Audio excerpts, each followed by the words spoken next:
Chapter 4. It Will Be a Long Night.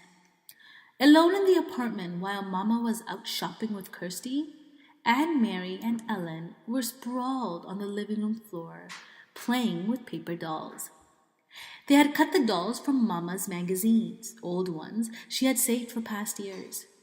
The paper ladies had old-fashioned hairstyles and clothes, and the girls had given them names from Mama's very favorite book.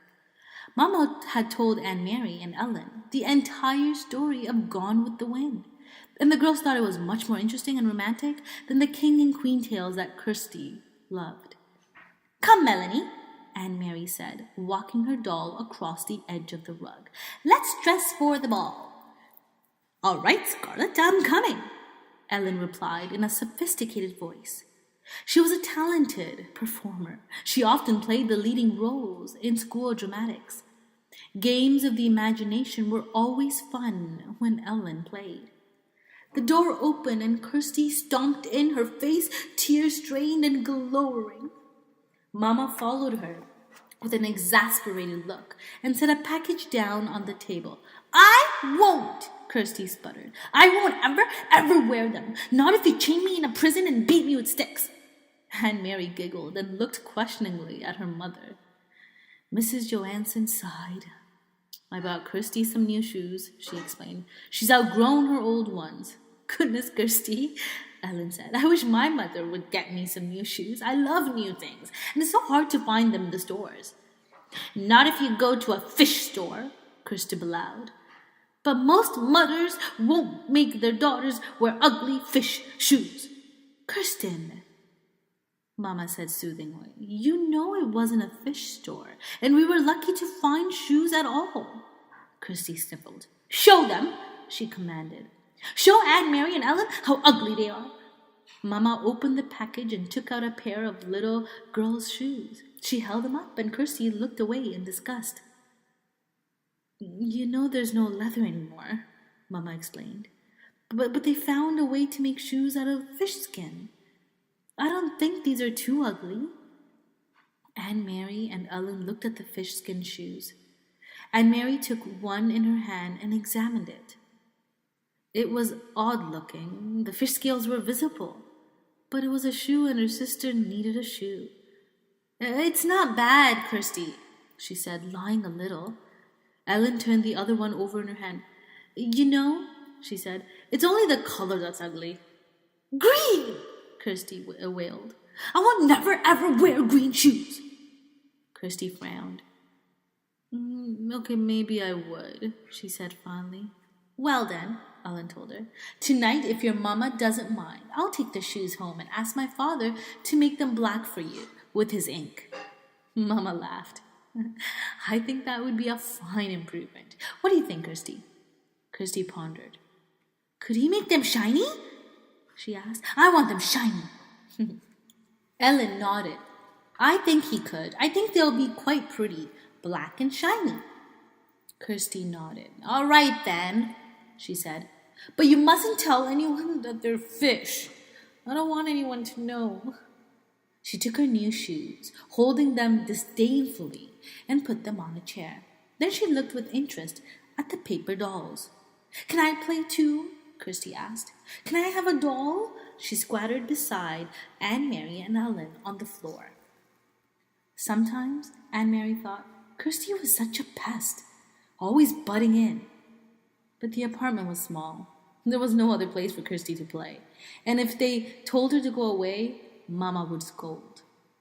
"Here," Aunt Mary said, and handed her sister a cut-out little girl doll. "We're playing Gone with the Wind.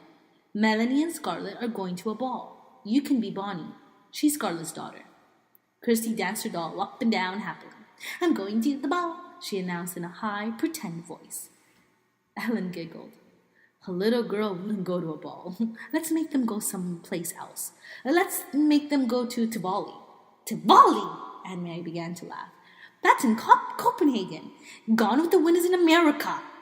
"Tivoli, Tivoli, Tivoli," little Kirsty sang, twirling her doll in a circle. "Doesn't matter, because it's only a game anyway," Ellen pointed out. "Tivoli can be over there by that chair. Come, Scarlett," she said, using her doll voice. "We shall go to Tivoli to dance and watch the fireworks, and maybe there will be some handsome men out there. Bring your silly daughter Bonnie, and she can ride on the carousel." And Mary grinned and walked her Scarlet towards the chair that Ellen had designated as Tivoli. She loved Tivoli Gardens in the heart of Copenhagen. Her parents had taken her there often when she was a little girl. She remembered the music and the brightly colored lights, the carousel, the ice cream, and especially the magnificent fireworks in the evenings, the huge colored splashes and bursts of light in the evening sky. "I remember the fireworks best of all," she commented to Ellen. "Me too," Kirsty said. "I remember the fireworks." "Silly," Anne Mary scoffed. "You never saw the fireworks." Tivoli Gardens was closed now. The German occupation forces had burned part of it, perhaps as a way of punishing the fun-loving Danes for their light-hearted pleasures. Kirsty drew herself up, her small shoulders stiff. "I did too," she said belligerently. "It was my birthday. I woke up in the night and I could hear the booms. And there were lights in the sky. Mama said it was fireworks for my birthday." Then Anne Mary remembered. Kirsty's birthday was late in August, and that night, only a month before, she, too, had been awakened and frightened by the sound of explosions. Kirsty was right. The sky in the southeast had been ablaze, and Mama had comforted her by calling it a birthday celebration. "Imagine such fireworks for a little girl 5 years old," Mama had said, sitting on their bed, holding the dark curtains aside to look through the window at the lighted sky. The next evening's newspaper had told the sad truth. The Danes had destroyed their own naval fleet, blowing up the vessels one by one as the Germans approached to take over the ships for their own use. "How sad the king must be," Anne Mary had heard Mama say to Papa when they read the news. "How proud," Papa had replied. It had made Anne Mary feel sad and proud too, to picture the tall, aging king, perhaps with tears in his blue eyes, as he looked at the remains of his small navy, which now lay submerged and broken in the harbor. "I don't want to play any more, Ellen," she said sullenly, and put her paper doll on the table. "I have to go home anyway," Ellen said. "I have to help Mama with the house cleaning. Thursday's our New Year. Did you know that?" "Why is it yours?" asked Kirsty. "Isn't it our New Year too?" "No, it's the Jewish New Year. That's just for us. But if you want, Kirsty, you can come that night and watch Mama light the candles." Anne Mary and Kirsty had often been invited to watch Mrs. Rosen light the Sabbath candles on Friday evenings. She covered her head with a cloth and said a special prayer in Hebrew as she did so. Anne Mary always stood very quietly, awed to watch. Even Kirsty, usually such a chatterbox, was always still at that time. They didn't understand the words or the meaning, but they could feel what a special time it was for the Rosens. "Yes," Kirsty agreed happily. "I'll come and watch your Mama light the candles, and I'll wear my new black shoes." But this time was to be different. Leaving for school on Thursday with her sister, Anne Mary saw the Rosens walking to synagogue early in the morning, dressed in their best clothes. She waved to Ellen, who waved happily back. "Lucky Ellen," Anne Mary said to Kirsty. "She doesn't have to go to school today. But she probably has to sit very, very still like we do in church," Kirsty pointed out. "And that's no fun." That afternoon, Mrs. Rosen knocked at their door, but didn't come inside. Instead, she spoke for a long time in a hurried, tense voice to Anne Mary's mother in the hall. When Mama returned, her face was worried, but her voice was cheerful. "Girls," she said, "we have a nice surprise. Tonight Ellen will be coming to stay overnight and to be our guest for a few days. It isn't often we have a visitor." Kirsty clapped her hands in delight. "But Mama," Anne Mary said in dismay, "it's their New Year. They were going to have a celebration at their home. Ellen told me that her mother managed to get a chicken someplace, and she was going to roast it.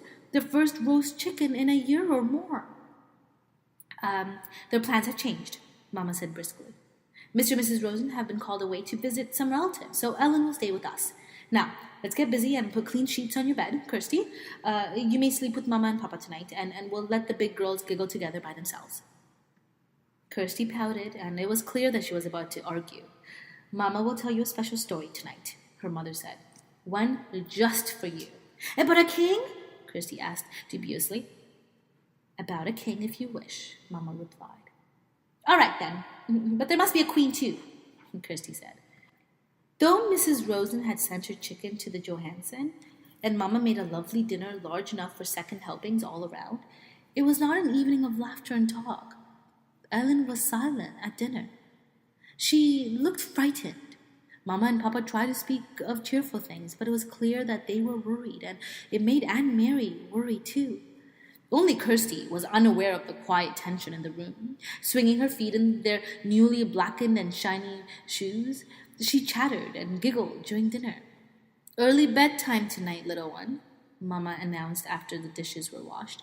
We need extra time for the long story I promised about the king and the queen. She disappeared with Kirsty into the bedroom. What's happening? Aunt Mary asked when she and Ellen were alone with Papa in the living room. Something is wrong. What is it? Papa's face was troubled. I wish that I could protect you children from this knowledge, he said quietly. Ellen, you already know. Now we must tell Aunt Mary. He turned to her and stroked her hair with his gentle hand. This morning at the synagogue, the rabbi told his congregation that the Nazis have taken the synagogue lists of all the Jews, where they live, what their names are. Of course, the Rosens were on that list, along with many others. Why? Why did they want those names? They plan to arrest all the Danish Jews. They plan to take them away, and we have been told that they may come tonight. I don't understand. Take them where? Her father shook his head. We don't know where, and we don't really know why. They call it relocation. We don't even know what that means. We only know that it is wrong, it is dangerous, and we must help. Aunt Mary was stunned. She looked at Ellen and saw that her best friend was crying, silent. Where are Ellen's parents? We must help them too. We couldn't take all three of them. If the Germans came to search our apartment, it would be clear that the Rosens were here. One person we can hide, not three. So Peter has helped Ellen's parents to go elsewhere. We don't know where. Ellen doesn't know either, but they are safe. Ellen sobbed aloud and put her face in her hands. Papa put his arms around her. They're safe, Ellen. I promise you that. You will see them again quite soon. Can you try really hard to believe my promise? Ellen hesitated, nodded, and wiped her eyes with her hand. But Papa, Aunt Mary said, looking around the small apartment with its few pieces of furniture, the fat, stuffed sofa, the table and chairs, the small bookcase against the wall. You said that we could hide her. How can we do that? Where can she hide? Papa smiled. That part is easy. It will be as your mama said. You two will sleep together in your bed, and you may giggle and talk and tell secrets to each other. And if anyone comes...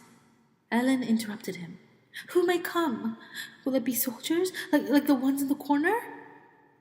And Mary remembered how terrified Ellen had looked that day when the soldier had questioned them on the corner.